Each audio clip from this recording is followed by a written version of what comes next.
Okay, well, we'll continue to verse 5. And so Ezekiel's seeing this. I mean, you could imagine he's standing by this river, and he sees the heavens open, and he sees this great whirlwind and this ball of fire and a metallic object in it. This probably, in my opinion, is the mothership that he is seeing here, because it seems, as we're going to get reading, that he's going to see other vehicles, smaller in type, described as wheels, floating around this one here. Verse 5, out of the midst thereof came the likeness of 4 living creatures, and this was their appearance. They had the likeness of a man, and every one had 4 faces, and every one had 4 wings. Verse 7, and their feet were straight feet, and the sole of their feet was like the sole of a calf's foot, and they sparkled like the color of burnished brass. There again, metallic or shining metal. Verse 8, and they had hands of a man under their wings on the 4 sides, and they 4 had their faces and their wings. Verse 9, their wings were joined one to another. They turned not when they went every one straight forward. So Ezekiel is describing to us these things, and in verse 9 here that we just read, he describes that these things can move, these UFOs so-called, can move without turning. So, and that's another description that has been prominent among people who have claimed to have seen these things. Mm-hmm. They don't turn like a car would, where you'd see it just turn, or like an airplane, or anything else that we know. They would just hover and move. They just go wherever they're going. Right. Technology seems to be much more advanced than what we have today. Exactly. And what's fascinating about this too, and we're not going to go into a lot of detail about this, but you'll find a very similar instance of this, and we mentioned it before, in Revelation 4, where John, the Apostle John, was taken up to God's throne. He actually saw 4 living creatures there as well, described much like these were, as being around God's throne. Right. And they seem to be, when Ezekiel says living creatures, sometimes it's hard to discern whether he's talking about the movement of these metallic objects or a living creature such as a cherubim. But that's something that you could do your own research and make up your own mind. But overall, I think what we're seeing here is different portions of the ship being opened up to him, and he's seeing different things going on. And this just had to have been spectacular. Right. Do you have anything you want to add to that? Or? Well, you mentioned these 4 living creatures, and I know you didn't go into it a whole lot. People who have, I use a companion Bible, a study Bible, as one of my tools.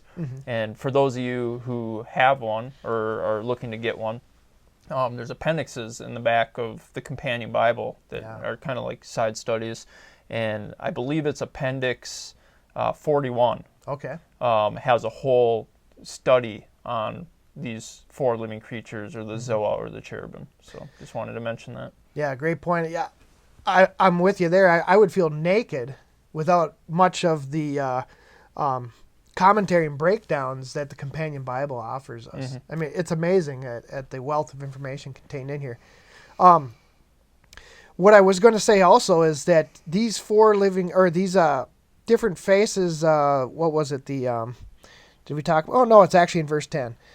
We'll go to verse 10, and it reads, as for the likeness of their faces, they 4 had the face of a man and the face of a lion on the right side, and they 4 had the face of an ox on the left side. They 4 also had the face of an eagle. Now, what's fascinating about that is when the children of Israel were wandering through the wilderness and God organized them in their encampments, these things here were the 4 major standards that they were to fall under as a military host, as an army. And it seems to me here that these 4 standards here, again, are, this is the real deal. This is the heavenly version of what God commanded the Israelites to do up in the heavens, possibly flying throughout their dimensions, their realms, carrying forth their identifying markers of these 4 emblems. And possibly they were on the ship themselves, on the sides. It's however you want to believe that to be. It's there they are, though, the same 4 major standards that the Israelites were commanded to fall under. Verse 11, thus were their faces and their wings were stretched upward 2 wings of every one were joined one to another, and 2 covered their bodies. Verse 12, and they went every one straight forward, whither the Spirit was to go, they went. And they turned not when they went. Again, just that kind of hovering. They can just move wherever they want to move. Now this verse, again, explains it the way that is commonly revealed to, or commonly reported to us today by people who see these things, or who claim to see these things. Verse 13, as for the likeness of the living creatures, their appearance was like burning coals of fire, and like the appearance of lamps. It went up and down among the living creatures, and the fire was bright, and out of the fire went forth lightning. Went forth lightning even. And I believe I've read accounts where people, when they have reported seeing these things, saw lightning involved in these as well. Right. Yeah, yeah, exactly. And it just, going back to some of the reports that I was talking about earlier even, or the other 1,000 reports that you've seen, it's just, they're so similar to what we're reading about here. So. Yeah, and I guess this brings up one account in my life. The only time I saw anything quite unusual similar to this was one time I was traveling, and I was in the state of Missouri. Actually, you were there with me. You, yeah. And we were just stargazing, and we looked up, and I don't know if we were trying to look at different constellations and figure out which ones were which, and all of a sudden we saw something way up in the sky that looked like glowing metal, and it was just kind of moving slowly. But then we were all kind of awed by it, like, what is that? Right. What is that? We didn't know what it was, and then all of a sudden looked like a deflated balloon where it kind of wiggled like that. And that when it did that, we all kind of looked at each other like, what? This is getting really strange. And then all of a sudden it just shot off, kind of like lightning described here. Yeah, exactly. It came down, it got real big. It almost looked like a glowing ball of fire. Yeah, really. with that bronze, like that bronze metallic. And it came down, glare. got real big, and it kind of did that hovering type of a deal. And then all of a sudden, it just was like we could see it go all the way across the sky. Mm-hmm. I remember actually getting home, and that was quite a few years ago now or whatever. But getting home and trying to figure out, what did we see? Was it some kind of a satellite? Because you can check and see where those things are in the sky, or was it an airplane, or was it an iridium flare? And I could never come up with anything as far as what it was. But that was definitely one of the strangest things that I've ever seen in the sky. So it was, and I can't say for sure what it was. That's all I can describe is what I did. That's what we saw. But it brings up another thing is in the news lately there have been an increased number of UFO sightings around the world. One that was pretty prominent. I saw the videos on it, and I don't know how to determine whether they're fake or not. I'm not an expert in that. Right. But the one I saw that looked really fantastic was one hovering over the Temple Mount, the Dome of the Rock, on the Temple Mount there in Jerusalem.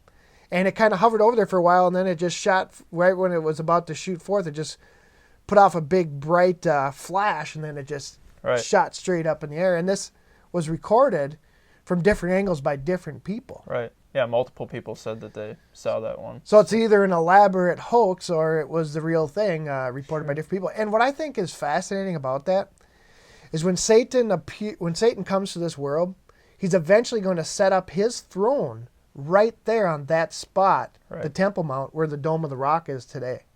That's where he's going to set up his temple. Yeah. So when I see something like that, it just makes me say, hey, are we getting close to that time? Is somebody getting anxious to come here and set up their false kingdom? Because when we look out at the world today, we're seeing that, all the different things, the chaos and the unrest, are leading us towards the formation of a new world order. And that's what Satan is going to be the king of when he gets here, a one world government, a one world system. And just thought that was fascinating there. So they kind of move like lightning. They either lightning flashing out of them, or just it looks like a streak of lightning when they take off and really go at warp speed or whatever they're going at there. Verse 15, it says, now as I beheld the living creatures, behold, one wheel upon the earth by the living creatures with his 4 faces. So I think that's, now here we're talking about, that's why I said I think what we're seeing here was, in verse 4, was a mothership. Mm-hmm. And that these wheels are smaller ships. Right. Other vehicles kind of around the big wheel. Yeah.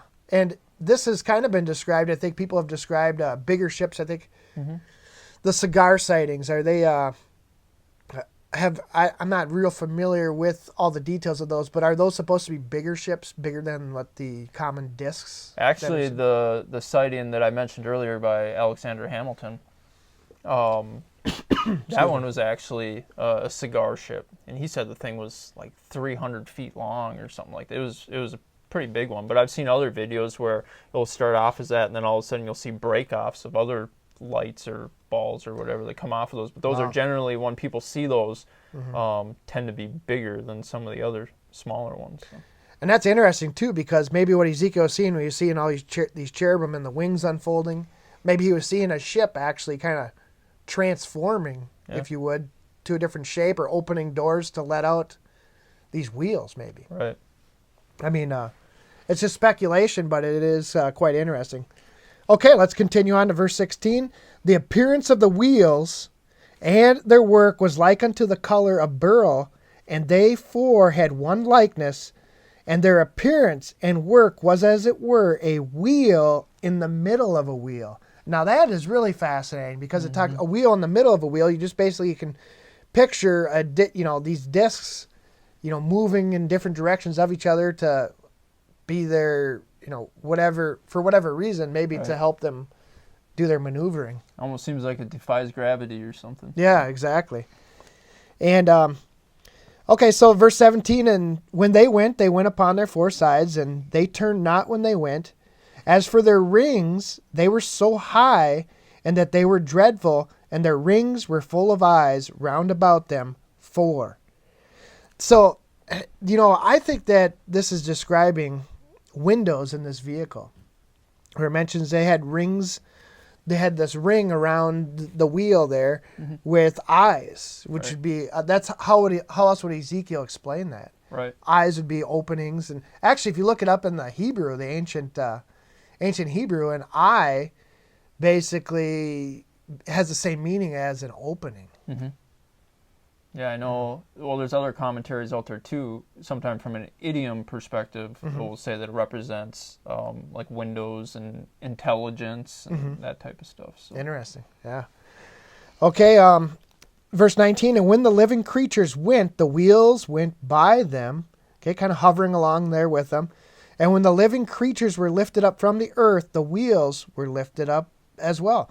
Now, I kind of think these living creatures here could possibly be, and I'm speculating here, have to do with the cherubims, but may also be four different large segments of a ship, or you know what I mean? It is possible, because it says they're lifting up, and the wheels are lifting up with them. Verse 20, whithersoever the Spirit was to go, they went. Thither was their spirit to go, and the wheels were lifted up over against them, for the spirit of the living creature was in the wheels, possibly manning that vehicle. Verse 21, when those went, these went. And when those stood, these stood. And when those were lifted up from the earth, the wheels were lifted up over against them. For the spirit of the living creature was in the wheels. It's almost, it seems to me he's describing to us that these things are moving as one unit, all at the same time. And could our Air Force tries to do that, when they put on air shows, they're trying to move in unison. But I would imagine this would just be almost completely perfect, just the way he's describing it. And when I take a step back and I look at this, Ezekiel, the prophet, is seeing something pretty fantastic here. Not only is he seeing one vehicle, one sighting, he's actually seeing a whole host of these things. Possibly a mothership, and guess what he's going to see here in a minute? He's going to see God himself on his throne. Right. Which I think is so fast. A lot of people think, why does God, need vehicles to have his throne aboard? And that's a good question, but you know what? Why wouldn't he? Right. If it's a physical throne, why wouldn't he use a physical object to carry forth that throne? Right. And just a reminder, it's if you go and you look at Revelation chapter 4, Mm-hmm. a lot of these same things that we're talking about here, not going into the detail of how this vehicle was moving, Mm-hmm. but seeing a lot of it is the same. If you read the chapter, it's not very long, you'll notice that there's a lot of similarities in what John saw. And another point to that too is some people would say, well, is there anywhere else in the Bible where, somebody saw a vehicle? And there are other places. One that comes to the top of my head is Job. When God spoke to him through a whirlwind. And I believe it's chapter 38, right in the beginning, verse 1 or 2, where God spoke to Job out of this whirlwind or this vehicle. So Job saw something similar to this as well. And earlier when we first started, I was kind of making a joke out of how, it doesn't look like a tornado or whatever. Yeah. That word, actually, whirlwind, in the Hebrew, doesn't mean like a tornado. It's kind of been come to know like a storm or a whirlwind as we would know it today. But the word in the Hebrew is actually ruach, which is spirit. So Exactly. Interesting. Yeah, there's so many fascinating things about this, and we could just really sit there and daydream about this for a long time. Right.